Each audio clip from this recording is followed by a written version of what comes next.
Now, talking alongside Italian Prime Minister Giorgia Meloni, German Chancellor Olaf Scholz took on the United States and told them don't treat EU worse than Mexico and Canada over subsidies.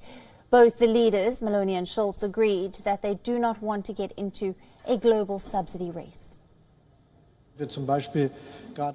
I think we all agree that we don't want to get into a global subsidy race. That would be terrible. Not that many could keep up there. Some countries might, but that would not be the goal of things. That is why we all are very much in favor, for example, of reaching an understanding with the US on the Inflation Reduction Act, so that European countries are not put at a competitive disadvantage by local content regulation.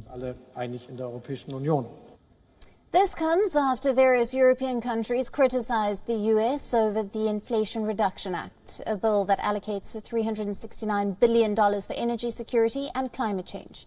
The bill primarily offers huge subsidies and tax credits to companies investing in renewable energy technologies, but with the condition that the products and parts are manufactured in the United States. This includes products such as batteries, solar panels and wind turbines. But European nations fear the US green subsidies will create an unfair competition and encourage their industries to relocate to the US. Earlier this week, European Commission President Ursula von der Leyen presented a proposal to try to ensure Europe can compete with the United States as a manufacturing hub for net zero industries and reduce its dependence on China. We have since long argued that the fight against climate change is a must for our planet, a must for our economic prosperity, and a must for our strategic independence. We are competitive. We need competition. What we are looking at is that we have a level playing field in the global competition as well as a level playing field within the single market. This is for us so important. German Chancellor Olaf Scholz responded to the plan. He called it a step in the right direction. For me,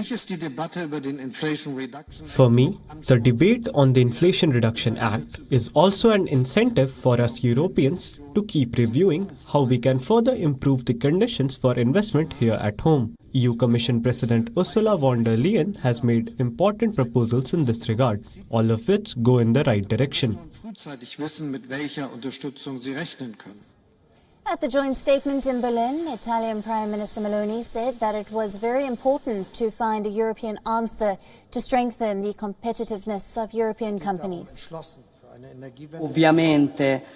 Of course, it is also very important for us to find a European answer very quickly in order to strengthen the competitiveness of our companies.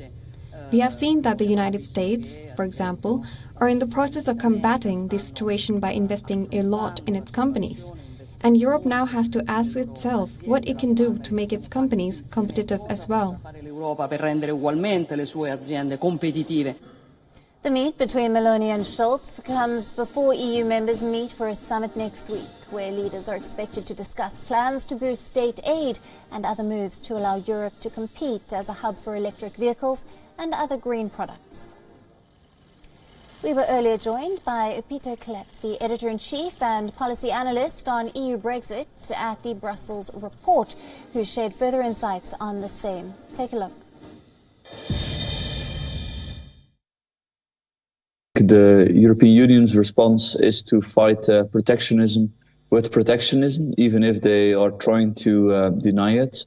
What the plans entail, and at the European Union level, there are still disputes on how to actually implement it between the member states, is to allow more subsidies within the European Union.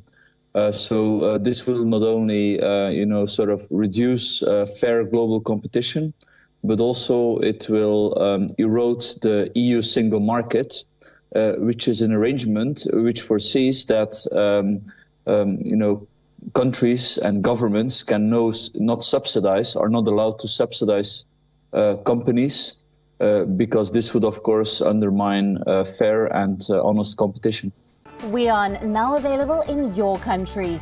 Download the app now. Get all the news on the move.